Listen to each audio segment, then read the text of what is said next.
everyone, welcome back to Procrastinate with Books. Today I bring to you my April reading wrap but with a different touch of the sequencing part in how I actually share. Now, usually what happens is the books that you see on the screen, I go in the order of the books that I have read across each month, one after the one, and some turn out good, some turn out bad. But I don't really get to have a conclusion that how my overall month went. So this time, instead, we'll be tuning in into a level wise of categories. So the first category would be the books that I felt just meh, couldn't care less about, and I don't think people should really read it, or at least I don't recommend it from my own personal end. And then there would be average read, the good reads, and the books that actually blew my mind altogether. So, without any further blabbering, let's just get into the first category, which is books I couldn't care less about, or books I read so you don't have to. The first book in this list is Shadows of the Lost. The name itself felt a little incomplete to me, but talking about the story part, it has magical beasts into it, which is a plus point, the kind of story that I like, and which was the reason that I actually picked it up. There's shadow worlds, and there are certain trainers who actually control these beasts, and then the whole world building and everything individually was really well, but it was kind of not in a synchrony with each other, and nothing was making sense for some reason. Yet there was one person who was a very good trainer, and there was a good heated chemistry going on between two people in there in the story, but it wasn't something compelling enough for you to keep reading and try to put that effort into understanding the world build-up that the author is trying to create in this particular book. It just lacked the basic sense of pull towards the story, and that's why I don't think people really need to read this. So, not something that I recommend. Next on my list is the Ascension game, which I also don't recommend to you, or maybe you could read it. I'll just state out the disclaimers for you, and then you can pick your own choice whether you want to or you don't want to. The primary reason behind me not liking this book was the excruciating sexual tension and descriptions that are actually illustrated into the books, which was kind of not something I'm very comfortable reading, especially in a book that actually focuses on the plot story of a person jumping into a video game and then just basically trying to survive his way through with it because he actually loved that video game. So he's actually well aware about the stages, at what level will a villain come, what level does he needs to do, what all amenities will be there that he needs to gain upon, because he was already playing that game in the real life and now he's inside that game. So the whole gaming world and the descriptions of XYZ things made it altogether not something that were correlating very well, at least not for me. Around 50% of the book discusses those aspects, which was like too smutty for me, not something I recommend. The next one was Rebirth, and the same problem as the first book that I mentioned, the issue with the world building aspects of it, and the characters were not really well developed. So there wasn't much depth into them, and you were just like reading a very monotonous story with nothing much happening for the first 30% of the book. It was trying to build up the plot, but there wasn't much plot to be built up, and that's why I would, in short and simple words, not recommend this book to you. My next book was Six Ostriches, which for the first time when I was reading it felt really good while reading it, but there was no after essence of the story once you've completed the book. It doesn't leave that lingering kind of an effect. The story here was regarding a vet who gets into a detective mystery kind of a thing regarding the strange events that are happening with animals and sometimes humans too around his places. It has a hint of Norse mythology into it, which actually got me started digging into this whole mythology aspects that you will come to see later. And I did find some good aspects of this whole mythology too, but this book all in itself was not very eye catching, I would say. My next category that I present to you is my book of average reads, or the books that were actually not very long lasting but was a find some okay, some kind of a one time read for me. The first one in here is Goddess of Rain. The plot here revolves around humans cohabitating with Olympians who are inspired from the Greek mythology, the Olympus people. And in this particular book, Olympus is not essentially the planet of gods or the mountain. It's actually another different planet altogether, just like the planet Earth, and they are both cohabitating in their own worlds. And some of the Olympians are actually residing in Earth amidst the humans, and they have camouflaged their true personalities to cohabitate. But because of the ever existing climate changes, global warming, and all the bad things that humans are doing on Earth, it's about to collapse. And then there's this whole story of the mixture of the two parallel worlds that is going on in here. The story was still fine, and I had fun reading most of it. Though there was this one aspect regarding Elon Musk being portrayed, one of them, and that was just way too much for me to digest into. It was like, ये अब बहुत ज़्यादा हो रहा है.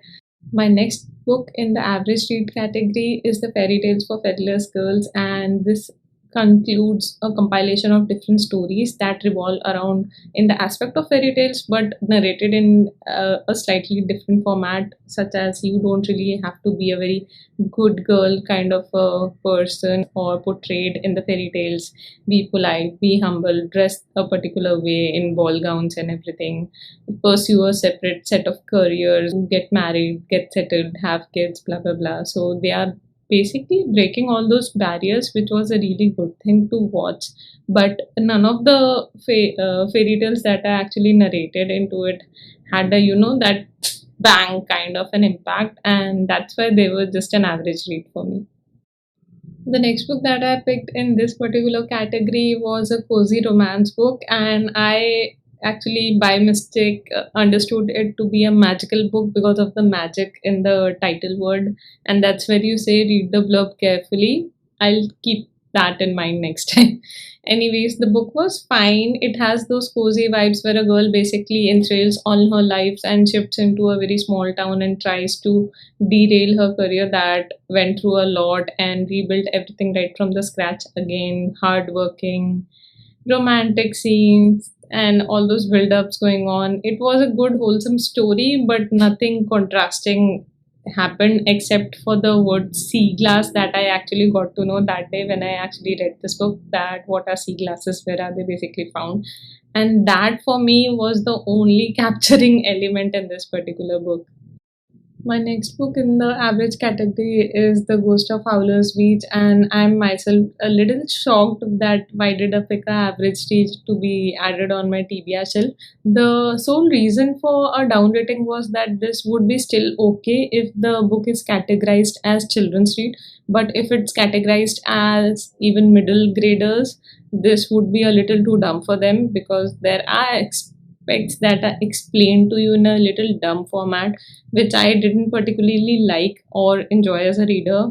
I like engraving things for myself and unraveling the secrets, trying to hinge out the whole story and the mystery behind the events that are happening into the book.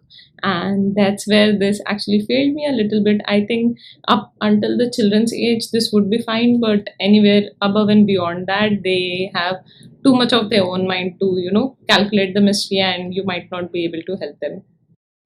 My next book, The Mossheart's Promise, was a good one time read, I would say. The story here is about a 12-year-old fairy who is basically throughout her life being judged upon the characters and deeds that her grandma did in the past. And the social pressure is there upon her, and people expect that once the doomsday arrives, she will be able to save us just like her grandma did so many, I think, 200 years or something, that kind of a time period ago. And there's the same expectation set with her, and she and her grandma are an absolute contrast to each other. She may have certain of her own aspects that are very aspiring and intriguing to read as a reader, but overall throughout the story there aren't much things happening, and there are this peculiar names of characters which I actually enjoyed, but then again, there was no story pull happening, no major events happening that would actually keep me hooked to the book. And that is where it was just like a conscious decision. Okay, you have started this book, you have to finish this book. And so I was just reading, but I don't think a non reader would be able to, finish this one up. My next read, Exits, was a slightly better one compared to my last read, The Mossheart Promise, and the reason solely behind this was that I was able to space out a couple of poetries that I really loved, and I have also tagged them. I also had a famous line in here that I really enjoyed. I thought I'll read it out to you, so I did mark it up. And here's my favorite poetry around Ash. This book is basically a compilation of different poetries around different topics throughout the life, and it's not just based on human phases, it's about random things in life like seeds, ashes, clouds, and whatnot. Another good part about this was it was actually a asynchronous compilation of few poetries in the rhyming category and the other ones in the non-rhyming category. I personally favor out the ones in the rhyming category, and so did a couple of my other friends in there as well. So I think it will do justice to both kind of readers, and you might pick this up anyway. Next on my list was Devil on Her Shoulder, which was a graphic novel. And knowing me, you guys know that I actually enjoy graphic novels a lot. And I had a fun time reading this one too. The illustrations were really beautiful. I'm sure the artist did a pretty well job describing all those scenes and especially the different witches. Otherwise, usually what ends up happening is they all look the same. But in this one, they had very distinctive features and body shapes and even expressions, if I can call it that. They had a pretty peculiar range of those expressions going on in there. The downside in this book that I found were that there were a lot of stereotypes that were mentioned, which once you start reading again and again and again, kind of starts getting on your nerves. That there are certain set of expectations that needs to be filled, especially in terms of female witches, and there are certain, you know, stereotypes, that's the only word to define it, which was a little turn off for me, but rest of the story was pretty interesting, so it was a little above average read for me. My next book was Fractal Noise by Crystal Paolini, and the name of the author, if you have ever read his previous works, reminds me personally of my childhood. The whole Eragon series was one of my favorites down then, and those were one of those fantasy books that actually got me going into the fantasy genre, apart from Harry Potter, obviously. This was another very famous one down then, and we had exposure to very few books, and he was one of those authors whose books we absolutely devoured as soon as they came out.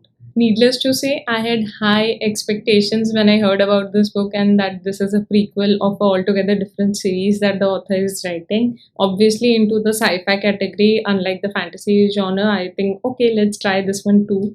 But I had a lot of expectations, and that probably became my downfall for this particular book. Most of it was pretty fine, reminded me a lot about the Martian movie and also the book, obviously, from which it's adapted. And it was good to read, but still a one time good wala read. And now we'll be jumping into a better category, which was my actual good finds or books that I would actually recommend you to read if this falls under your pursuit and things that actually suit your reading preferences. I think these are the books that I actually liked. And my sole reason for putting these books into this category or the ones after that I mentioned are because they actually leave you with some afterthought to it. And you just don't want to read a book simply because you want to read a story and be done with it, right? I personally like when I finish reading a book, it actually leaves me with an afterthought of different calibrations working in my mind that why did this happen, why did that happen, and you think a lot about that topic, right? Otherwise, ऐसे ही पढ़ना है तो newspaper पढ़ लो. Why do you even need a book for that? So the first one I have in this category is Wab Spin the Ice Cream, and Though the title is a little creepy, this was a combination of literary fiction and horror induced into it. And this is basically for the fans of We Have Always Lived in the Castle by Shirley Jackson, and that was one of the most hit books ever. It's considered one of the horror classics. And if you have actually liked that story, I think this would be a good fit for you to read in as well, because the story here is around a family who is secluded from rest of the town, and they live amongst themselves, and the people think that they have done certain crimes. They are kind of having a ghostly vibe to it, and they don't like them, both of them stay separate, the one secluded in a particular family.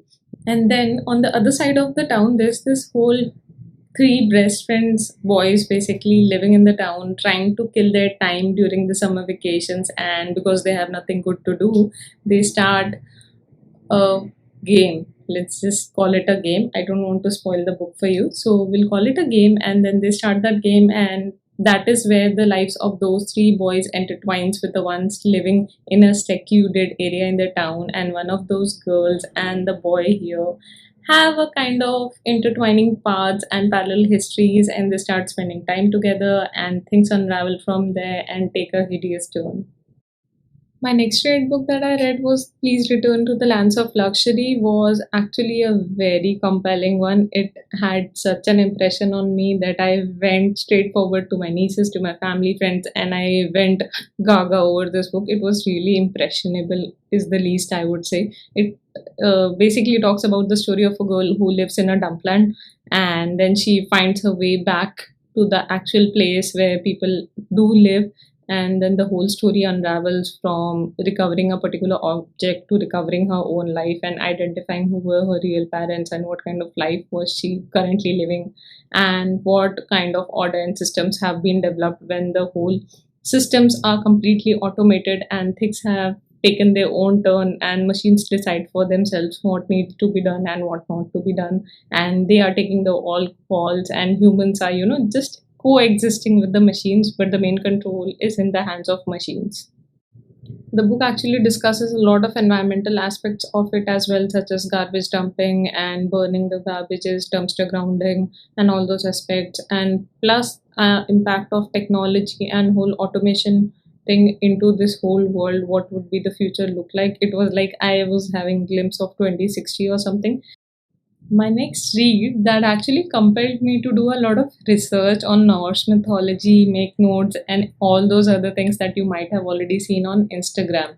Now, this particular one is actually a non fiction book, but it was narrated in such a format that the book actually felt like fictional story to me. There was this divulging deeper into the whole background of Norse mythology, how it came into existence, dating it to the very, very backwards in the CE category. There is AD, there is BC, and then there is CE even before that. It is dating back to those timelines, and that's what made the whole concept very interesting. And it was actually engulfing to see the whole world build up of the nine other planets, or not exactly planets, the different positions or the worlds that are correlated with the whole Asgardian tree. And then there's this waterfall, there is Hell, and the overall concept is so similar to the one that I have been reading in a lot of other religions as well, that it was really co-relatable for me. Okay, yeah, they have this goddess of fire as well. We have like Agni Devta in Indian mythology, and there were a lot of similar aspects when you talk about it.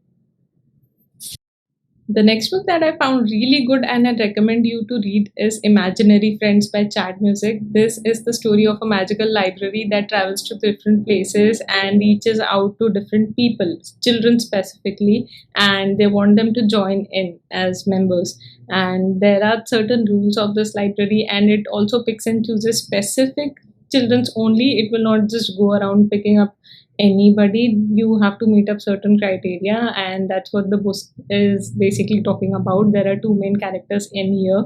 One is Ivy. Her name, I found it to be a bit cliche, but then again the author does do a fair job of describing why she was named so by her parents and everything. The complete name is Ivy League, but the story is good all in all, and you would have a fun time reading, is what I would say. It was like roller coaster, baby. And with that, we have made it to the final shelf or the final category of this video, which is the very best books I read this month. First one in this category is The Antiquity Affair, which was based around a story of an archaeologist and his two twin daughters stuck in Egypt due to a certain scenario. They are basically living their wholesome lives in America, and then they are one is actually kidnapped, the other one is being brought to by her own wish to save her sister, and there is this whole unraveling of events where people actually want to dig up a certain artifact to have all the powers and throw up the government and rule the world and whatnot else. The whole thing revolves around Egypt and its archaeology, and everything was so well crafted and narrated that it was just very hard to put this one down. Next book on my list, Homecoming by Kate Morton. This has been my most anticipated or one of the most anticipated books of 2023, and I really wanted to read this one. Now, quick disclaimer, no fantasy, no magic, no special suspense element or anything, and still this found up to my one of the best shelves of the video. And how did that happen? Let me explain. This book is a emotional roller coaster ride of three different generations of women interrelated with each other. So there is this grandmother, mother, and her daughter. The books actually takes you through the whole ride of events of the emotional story behind the interrelationship of these three characters in the book, one by one, and how one's experience with their own parents actually dictates their own behavior with their children. So how the whole emotional chemistry is being working out in under these three peoples, and how they basically react to situations when things come into the limelight that had been, hidden for century, I would say. And that's where the whole emotional things takes into the place, and the book really does a very well job of describing those feelings to you and inducing them to you and explaining all the facts of the book together. My second favorite book of this month is The Storm Singers, and honestly, this was such a beautiful book. By beautiful, I mean very highly complex, engaging, lot of characters, lot of world building aspects, and altogether new world. Like I might have already shown you. Yeah, so this is the whole world, and I was reading it, and thank God for this map, or else I would truly be lost. And the book has so many aspects that I would really want to talk in detail with you guys. Now, when I say complex specifically, I don't necessarily mean the relationship between the people. It's actually the whole world build up and the names of the characters, the names of the places. It takes a great while to get accustomed to those aspects. And thank goodness I was having an audiobook and I was having this book and the map inside to cross reference. Never in my life, I think after Grisha Verse, this would be the next book that I cross reference so much in detail. And good for that, because the level at which this book is written, I mean, the writing style is beautiful. I do have my favorite quotes as well, but I do have my favorite characters in the books too. And that seldom happens that you do enjoy the writing style and you do enjoy the characters of the book as well. And both of them happened in this book. So, yay for that. There are also a few important things that I think you should keep in mind before actually jumping into this one. One, the writing style is good, but also very high level. Even for me, a lot of vocabs used in this book were pretty novel, I would say, and the level of English is very high in this particular book. I actually enjoyed reading it, but I sometimes felt that a lot of words need to be cross-referenced from a thesaurus too. So that is one. Second, this is the first book in a different series that is just begun to start. So you might want to keep that in mind. Although the good part is that it does not necessarily end on a cliffhanger. So that's a good reason to read this book right now and be patient with it, because it kind of gives you a systematic closure for the current state of affairs that we were running in, and not just, leave you off the brink. So, yeah, I think this would be a very good read if you love fantasy and you are looking for an entirely new world. And the best read of the month goes to, ta-da! Now, before I even begin reviewing this one, I have a long list of disclaimers for you guys. So, the events that occur in this book might act as a spoiler for Serpent and Dove series. So, if you have not read that series, you might want to skip this part again through.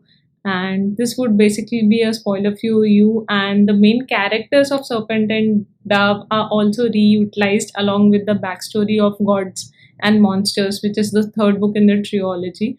So if you have not read that, you don't really want to jump directly into here, because I have a bookstore friend who actually read it and did not understand half of it because there were a lot of cross referencing happening in the back of time, and there were a lot of characters that are reutilized. Basically, most of the characters are reutilized apart from the very new few vampy champs in there.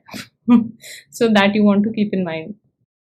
Now, the events in this particular one are narrated from Cecily's perspective, and she was one of the side characters in the Serpent and Dove series. And things are being said and experienced to you from her own viewpoint, what she felt at those particular situations that happened in the past, and what are the things that are currently happening with her. And along with that, there is a new angle to the story that has been added in, and they both sort of merge together and intertwine in between. Sometimes there is this cross referencing of the old world, that what are the events that have happened in there and the result of them now being inflicted.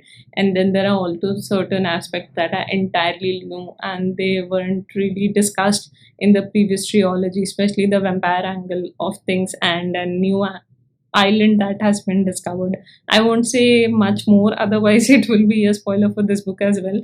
But all I can say is that this book ended on a cliffhanger and it absolutely shattered me. I literally read the last two chapters again and again to let myself understand and gain the composure that yes, this is how things are going to end right now. Now, one of the reasons this book has such a huge impact upon me was that Serpent and Dove was one of my favorite books from the whole trilogy as well, and Lou and Reed were my favorite enemies to lovers trope. And I can seriously talk on and on and on about this topic, but I would close this video for right now. And those, my friends, were all the books that I actually read this month. I hope you had a lovely time watching the video, and let me know in the comments down below if you're planning to read something next month. I am doing a lot of planning. Hopefully, I'll take a rest this weekend because I've read a lot of books this month. So yeah, fingers crossed to that, and let's see how the next month goes. Until our next video, keep your coffee strong and your TBRs long. Goodbye.